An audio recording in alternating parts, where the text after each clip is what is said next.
औज़ुबिल्लाहि मिनश्शैतानिर्रजीम बिस्मिल्लाहिर्रहमानिर्रहीम। अस्सलाम वालेकुम डियर स्टूडेंट्स, उम्मीद करता हूँ कि आप सब खैरियत से होंगे। डियर स्टूडेंट्स, आज से हम MCQs का एक सीरीज़ स्टार्ट करने जा रहे हैं जिसका पहला लेक्चर आज है। स्टूडेंट्स, MCQs की एक्सप्लेनेशन का तरीका ये होगा कि मैं सवाल करूँगा, इसके बाद आपके लिए वेट करूँगा। डियर स्टूडेंट्स, हमारा जो क्वेश्चन नंबर 1 है, ये a body travels 4 metre north and 3 metre east, find displacement cover.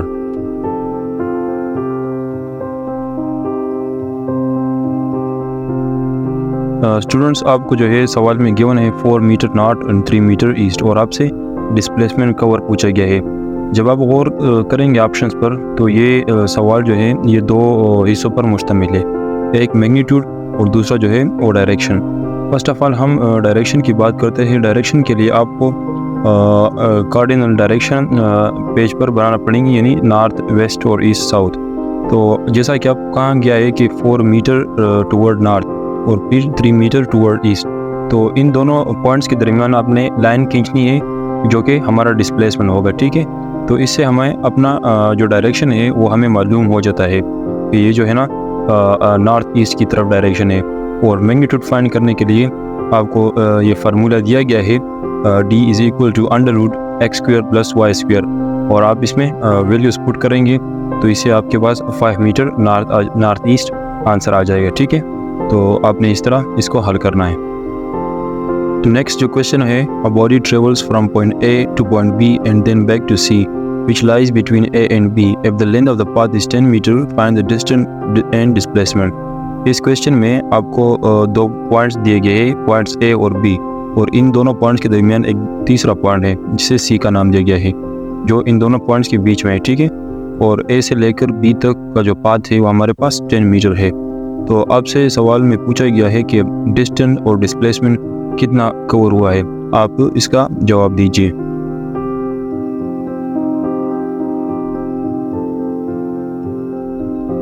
उम्मीद करता हूं कि आप लोगों ने सही जवाब दिया होगा। जिस तरह के क्वेश्चन में बताया गया है कि हमारे पास दो पॉइंट्स हैं और आपको स्क्रीन पर शो भी हो रहे हैं कि A से लेकर B तक का डिस्टेंस जो है वो हमारे पास 10 मीटर है, ठीक है। आपसे डिस्टेंस और डिस्प्लेसमेंट दोनों मांगी गई, ठीक है। तो जैसा कि आपको पता है कि डिस्टेंस जो है ना वो हमारे पास एक्चुअल पाथ होता है और टोटल पाथ होता है। तो टोटल पाथ हमारे पास 15 मीटर आता है, तो डिस्टेंस जो है वो हमारे पास 15 मीटर आ गया, और डिस्प्लेसमेंट जो है वो शॉर्टेज डिस्टेंस होता है। जब हम A पॉइंट से लेकर B तक जाते हैं तो हम 10 मीटर कवर करते हैं, और जब वापस आते हैं B से C की जानिब तो इससे हम 5 मीटर माइनस करेंगे, तो इससे बाद हमारे पास जो जवाब आएगा वो 5 मीटर आएगा। तो इस तरह हमारे पास जो डिस्प्लेसमेंट बनती है वो 5 मीटर बनती है, ठीक है।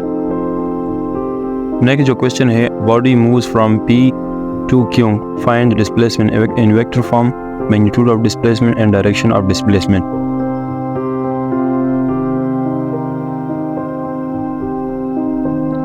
डियर, सब कुछ आपके लोग स्क्रीन के सामने है, लेकिन फिर भी मैं बता देता हूँ। इसका जो क्वेश्चन नंबर 1 पार्ट है वो डिस्प्लेसमेंट इन वेक्टर फॉर्म है, ठीक है, वो हमें मालूम करना है। इसका जो फार्मूला है वो है final position minus initial position. Final position जो है वो हमारे पास क्या है, वो Q है, और इसकी जो वैल्यू है वो 3i + 6j है, और इनिशियल की जो वैल्यूज़ है हमारे पास जो P पॉइंट है 7i + 3j, इसको फाइनल से सब्ट्रैक्ट करना है, ठीक है। जब हम इसे सब्ट्रैक्ट करेंगे तो हमारे पास जो वेक्टर फॉर्म आएगा -4i + 3j, ये हमारे पास वेक्टर फॉर्म आ जाएगा, ठीक है। जो दूसरा पार्ट है क्वेश्चन का वो मैग्नीट्यूड के बारे में है, जिसका फार्मूला हमने प्रीवियस क्वेश्चन में भी जिक्र किया और यहाँ पर रिपीट हो रहा है, ठीक है।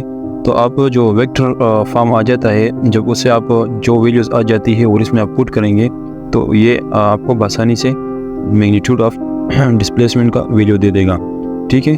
और यहाँ पर स्क्रीन के सामने आपको शो भी हो रहा है कि 5 मीटर जिक्र है, ठीक है। इसके बाद जो क्वेश्चन नंबर 3 है इस क्वेश्चन का, वो हमारे पास किस चीज़ के बारे में है, ये कि ये जो वैल्यूज़ हैं ये किस कौन से क्वाड्रेंट में लाई कर रहे हैं, ठीक है। जब आप -4i + 3j को आप मालूम करते हैं कार्टेशियन प्लेन में, तो i जो है वो हमारे पास x को रेफ़र करता है, ठीक है, और j जो है वो हमारे पास y को रेफ़र करता है। तो -x और +y ये हमारे पास कौन से क्वाड्रेंट में होते हैं? ये हमारे पास सेकंड क्वाड्रेंट में होते हैं, ठीक है। नेक्स्ट जो क्वेश्चन है, find the displacement when a particle start from centre O toward A then moves along AB and stop at B if radius is equal to 1000 meter, graph is given.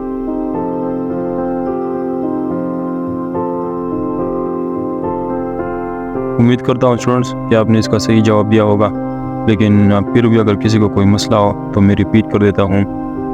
सवाल के मुताबिक हमने displacement मालूम करनी है, ठीक है। और सिनेरियो कुछ यूँ है कि एक बॉडी है वो O से जाती है A की तरफ, फिर A से B की तरफ, ठीक है। इसमें आपने डिस्प्लेसमेंट मालूम करना है। तो डिस्प्लेसमेंट के बारे हम ये जानते हैं कि डिस्प्लेसमेंट जो है वो 2 पॉइंट्स के दरमियान शॉर्टेस्ट डिस्टेंस होती है, ठीक है। तो हमारे पास जब बॉडी O से स्टार्ट होती है A से A की तरफ और फिर A से B की तरफ, तो इनमें जो शॉर्टेस्ट पॉइंट्स हैं वो O से लेकर B तक, यानी OB जो है इस सारे पाथ में शॉर्टेस्ट डिस्टेंस है। और ये OB जो है ये हमारे पास रेडियस के बराबर है, और रेडियस ऑलरेडी हमें सवाल में बताया गया है कि दैट इज़ 1000 मीटर। सो हमारा करेक्ट आंसर जो है वो 1000 मीटर बन जाता है, ठीक है।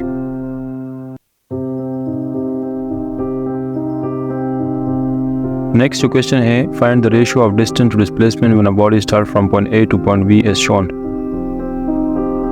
जी स्टूडेंट्स, इस क्वेश्चन में हमें ratio of distance to displacement मालूम करना है, ठीक है। जैसा कि आपको पता है कि डिस्टेंस ऑफ अ सर्कल जो है वो हमारे पास किस चीज़ के बराबर है? वो हमारे पास बराबर है सरकमफ्रेंस ऑफ अ सर्कल, जो कि बराबर है 2πr, ठीक है। लेकिन यहाँ जो गिवन है वो पाथ A से लेकर B तक जो पाथ है वो सर्कल का 1/4 पाथ है, ठीक है। तो इसलिए जो हमें सरकमफ्रेंस ऑफ अ सर्कल जो है वो 2πr है, तो इसको हम 4 से डिवाइड कर लेंगे। जब हम इसको 4 से डिवाइड कर लेंगे तो हमारे पास आ जाएगा 5r/2, ठीक है। तो ये हमारे पास क्या बन गया? ये हमारे पास डिस्टेंस बन गया। इसके बाद हम मालूम करेंगे इसका डिस्प्लेसमेंट, ठीक है। तो डिस्प्लेसमेंट का जो फार्मूला है वो हम प्रीवियस क्वेश्चन में भी कर चुके हैं कि √x² + y²। यहाँ जो x² है और y² है ये दोनों रेडियस है, ठीक है। x की जगह भी हम r² लिख लेंगे और y की जगह भी हम r² लिख लेंगे। फिर जब हम इसको ऐड कर लेंगे तो इससे √2r² आ जाएगा, और जिसको हम मज़ीद सॉल्व करके r√2 भी लिख सकते हैं, ठीक है। तो इसके बाद हमें इसका डिस्टेंस और डिस्प्लेसमेंट का रेशियो लेना है, ठीक है। डिस्टेंस का जो वैल्यू हमारे पास आया वो 5r/2 आया, और डिस्प्लेसमेंट का जो वैल्यू आया वो √2r × r, ठीक है।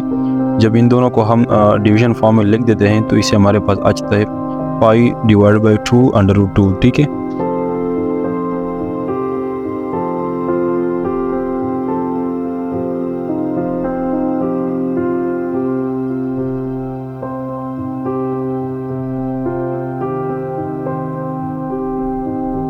Next question, a man leaves his house for a walk and then comes back to his house after half hour. The distance traveled is 1 kilometer. The average velocity is.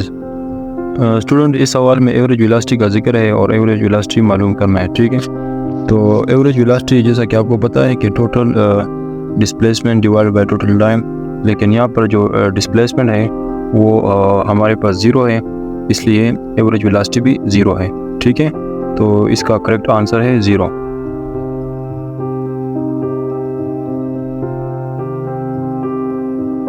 हमारा next question है, a body covers 50 kilometre in 1 our and 60 kilometre in 3 hours, find the average velocity.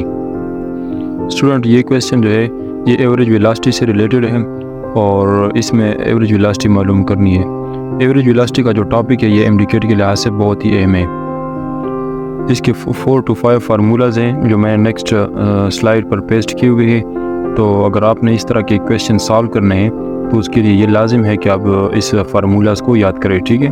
इसमें आपको condition दिया गया होगा कि कौन से कंडीशन पर हम कौन सा फार्मूला इस्तेमाल करेंगे। मिसाल के तौर पर आप पेज पर देखिए स्क्रीन पर, तो आपको यहाँ पर जो 50 किलोमीटर इन 1 आवर और 60 किलोमीटर इन 30 आवर, यानी जो डिस्टेंस है और टाइम है ये दोनों ही मुख्तलिफ है। जब दोनों ही मुख्तलिफ हो तो हम ये जो गिवन फार्मूला है हम ये वाला फार्मूला इस्तेमाल करेंगे। इस तरह इसकी मुख्तलिफ सिचुएशन है जो नेक्स्ट स्लाइड पर मौजूद है, तो आप इन फार्मूलाज को अच्छी तरह याद कर लें, ठीक है।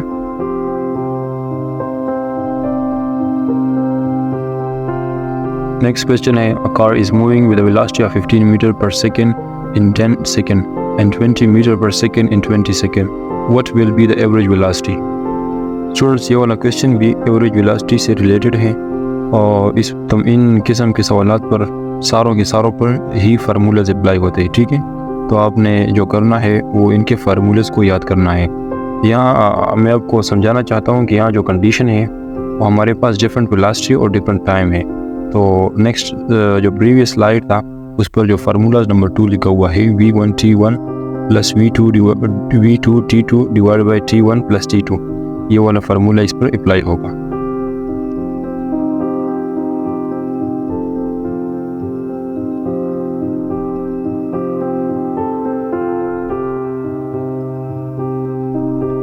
Abdullah is moving with a 10 meter per hour while Adnan is moving with a speed of 15 meter per hour in opposite.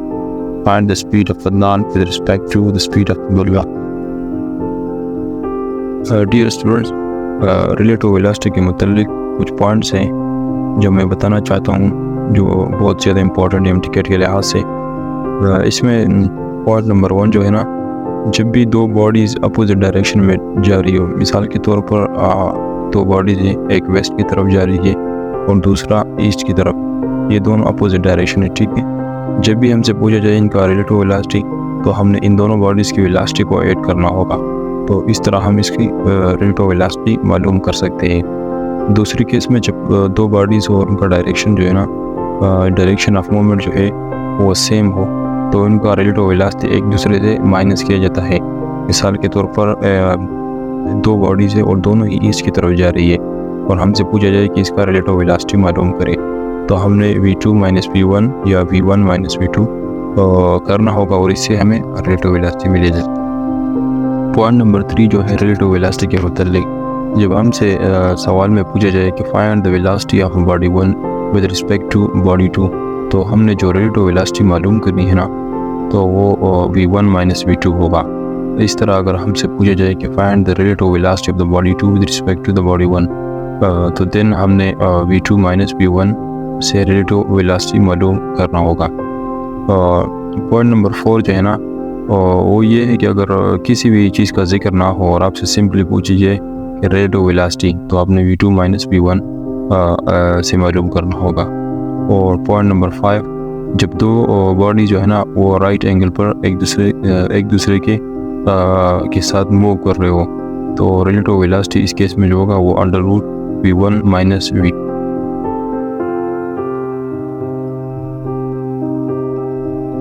The figure shows velocity time graph of one-dimensional motion. Which of the following characteristics on the particle is represented by the shaded area? Students, ये बहुत ही simple question है। इसमें हमें graph दिया गया है जिसे VT graph कहा जाता है।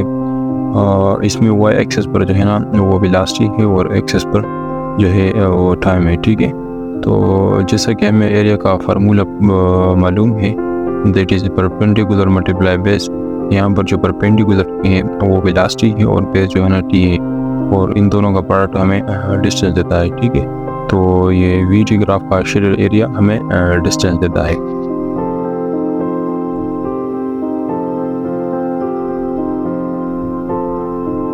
Find displacement in the given graph. हमें एक ग्राफ दिया गया है जिसमें A1, A2 और A3 प्रेजेंट है, ठीक है। तो इस ग्राफ का टोटल एरिया तो हम मालूम कर सकते हैं easily, A1, A2 plus A3, ये हमारे पास का टोटल एरिया। लेकिन इसकी डिस्प्लेसमेंट कुछ यूँ होगी ना कि जब हम A1 को पॉजिटिव कंसीडर करते हैं तो A2 को नेगेटिव, तो एक दूसरे को कैंसिल कर देंगे, बच जाएगा A3 जो कि पॉजिटिव है। तो डिस्प्लेसमेंट हमारे पास क्या बच जाएगा, प्लस A3, ठीक है। स्टूडेंट्स, नेक्स्ट जो क्वेश्चन है इसमें हमें ग्राफ से डिस्टेंस निकालना होगा, ठीक है। और इसके लिए जो हम जो फार्मूला इस्तेमाल करते हैं S is equal to half A plus B into H, ठीक है, जिसमें A और B एक दूसरे के पैरेलल साइड है और H इन दोनों के दरमियान डिस्टेंस है। तो इस फार्मूले की बदौलत हम इससे डिस्टेंस मालूम कर सकते हैं।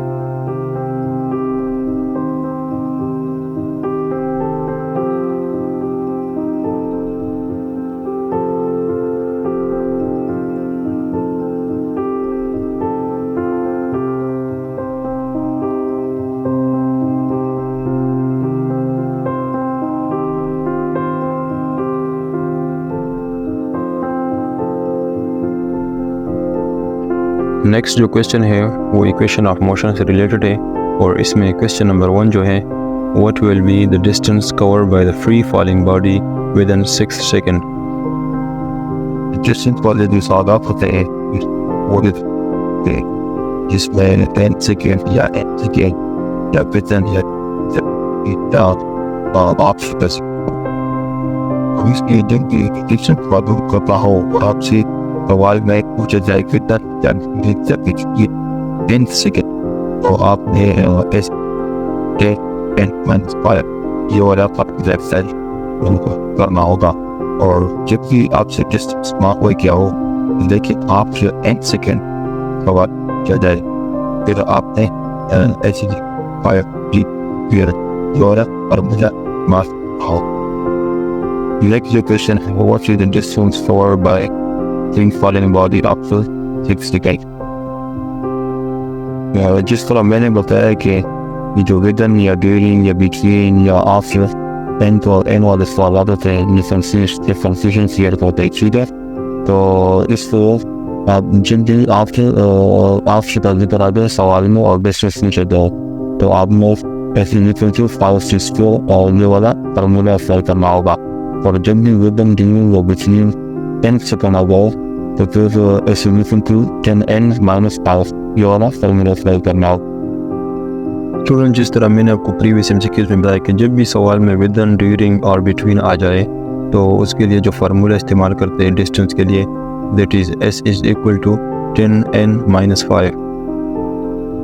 ये फार्मूला हम पहले सेकंड के लिए इस्तेमाल करेंगे और फिर थर्ड सेकंड के लिए, फिर इन दोनों में हम रेशो लेंगे और जो जवाब आएगा दैट इज़ 3:5।